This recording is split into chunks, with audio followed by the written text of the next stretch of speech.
प्रस्तुत है नाटक रेवा नगरी।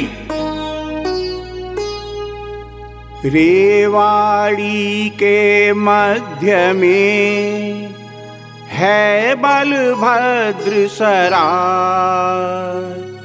रचा गया इतिहास का यहाँ एक अध्याय।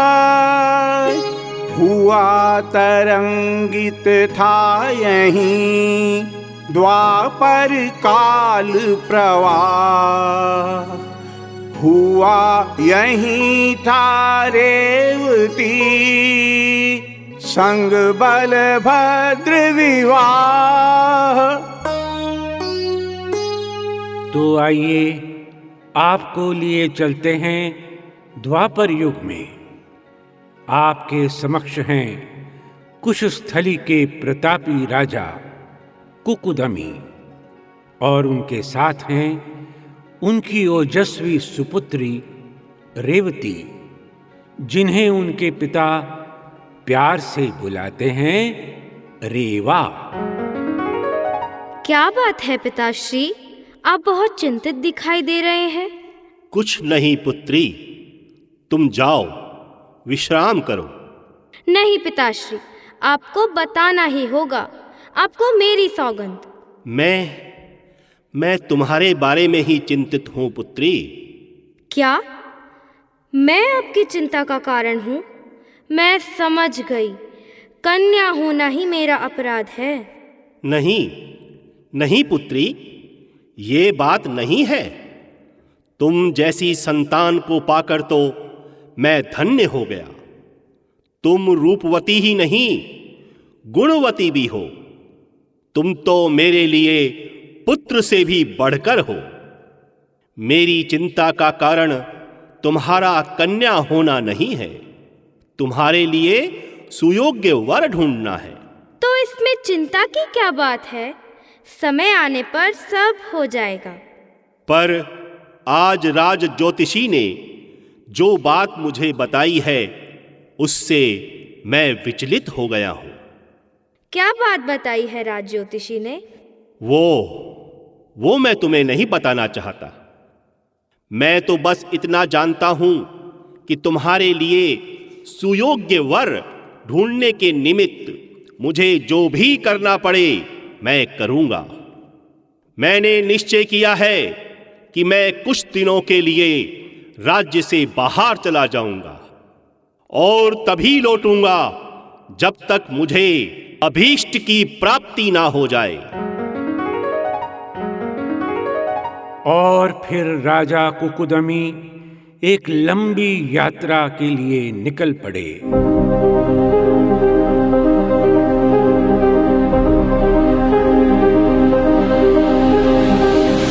मार्ग की सैकड़ों बाधाओं को पार करते हुए पहुंच गए ब्रह्मलोक।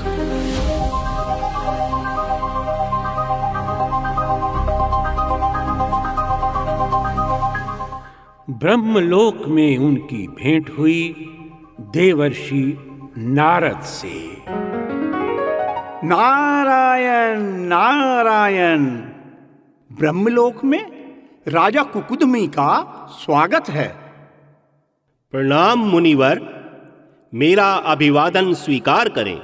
यशस्वी भव। कहिए, ब्रह्मलोक में आपके आने का क्या उद्देश्य है? मुनिवर, मैं सृष्टि के रचयिता परमपिता ब्रह्मा जी के दर्शन करना चाहता हूं।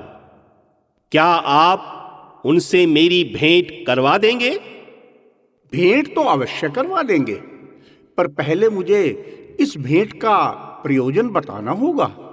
बात यह है मुनिवर, मैं अपनी इकलौती सुपुत्री के लिए सुयोग्य वर चाहता हूं। तो क्या आपकी पुत्री के लिए ब्रह्मा जी वर ढूंढेंगे? नहीं, बात यह है कि हमारे राज ज्योतिषी ने ये भविष्यवाणी की है कि मेरी पुत्री का विवाह एक कृषक के साथ होगा। इस भविष्यवाणी से मैं विचलित हो गया हूं। पर किसान तो धरती के भगवान होते हैं।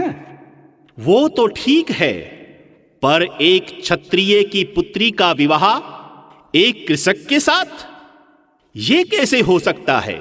यदि राज ज्योतिषी ने ऐसा कहा है तो ऐसा ही होना होगा। भाग्य में लिखे हुए को कौन टाल सकता है? स्वयं ब्रह्मा जी भी नहीं। फिर भी मैं ब्रह्मा जी से निवेदन तो करके देख लूं। ठीक है, मैं उनसे आपकी भेंट करा देता हूं। आइए।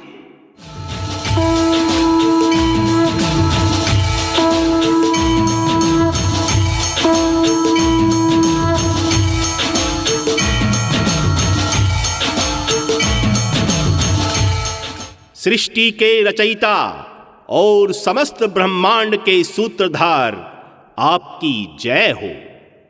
मैं आपके दर्शन करके धन्य हो गया। मैं भी तुम्हें ब्रह्मलोक में पाकर अति प्रसन्न हुआ वत्स। ये तुम्हारी योग साधना का ही फल है कि तुम पृथ्वी लोक से ब्रह्मलोक में पहुंचे हो। पर मेरी योग साधना मेरी सांसारिक चिंताओं को नहीं मिटा पाई। मेरी चिंता, हम सब जानते हैं वत्स, तुम व्यर्थ चिंतित हो रहे हो। तुम्हारी पुत्री के सौभाग्य के रूप में कोई सामान्य कृषक नहीं है। जाओ और देखो, नंदगांव में राम और लक्ष्मण ने फिर अवतार लिया है, किंतु इस युग में लक्ष्मण ने बड़े भाई के रूप में और राम ने छोटे भाई के रूप में जन्म लिया है। तुम्हारी उर्मिला जैसी पुत्री के लिए बलभद्र से सुयोग्य वर और कौन हो सकता है? आपकी जय हो। आपने मेरी सभी शंकाओं का निवारण कर दिया। इस प्रकार चिंता मुक्त होकर राजा कुकुदमी पृथ्वी लोक लौट आए।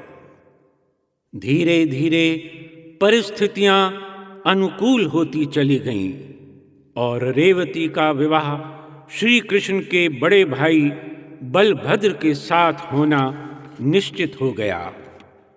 और फिर वो शुभ दिन भी आ गया जब श्री बलभद्र का दूल्हे के रूप में नवनिर्मित नगर रेवावाड़ी में प्रवेश हुआ।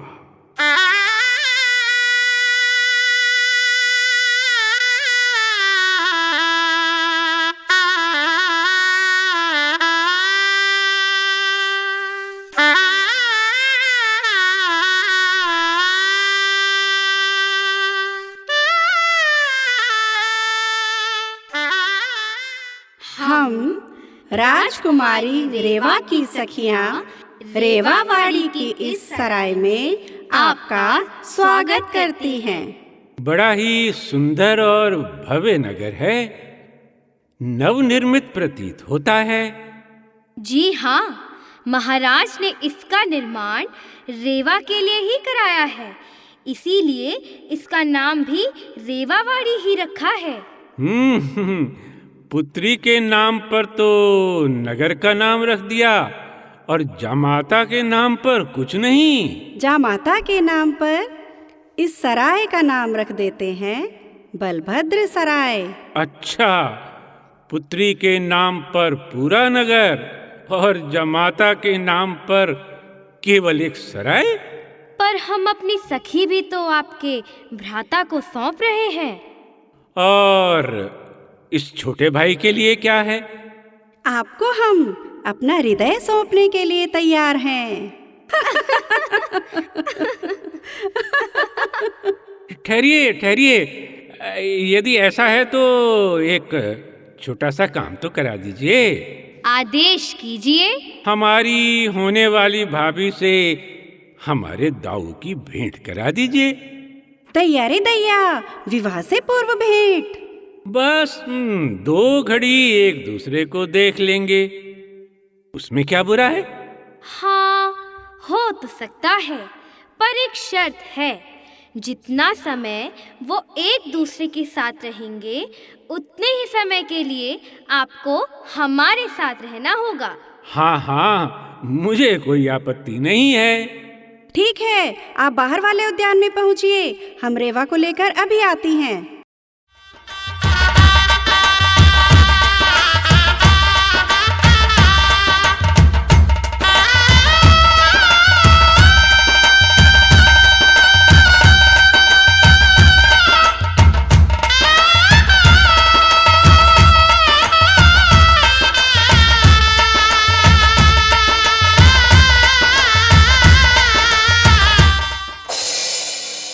सावधान, राजा कुकुदमी पधार रहे हैं। चलिए चलिए, महाराज आ रहे हैं, महाराज आ रहे हैं रेवा से मिलने।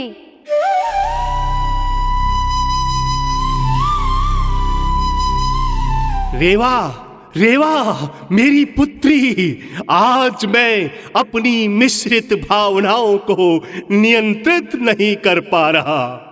मेरी तो यही कामना है कि तुम सदैव सुखी रहो। मैं ये भी चाहता हूं कि ये रेवावाड़ी तुम्हें छोड़नी ना पड़े। मैं ये नगरी तुम्हें दहेज स्वरूप दान में देता हूं। रेवावाड़ी का हुआ फिर रेवाड़ी ना, इसको नगरी मत कहो, ये है तीर्थ धाम।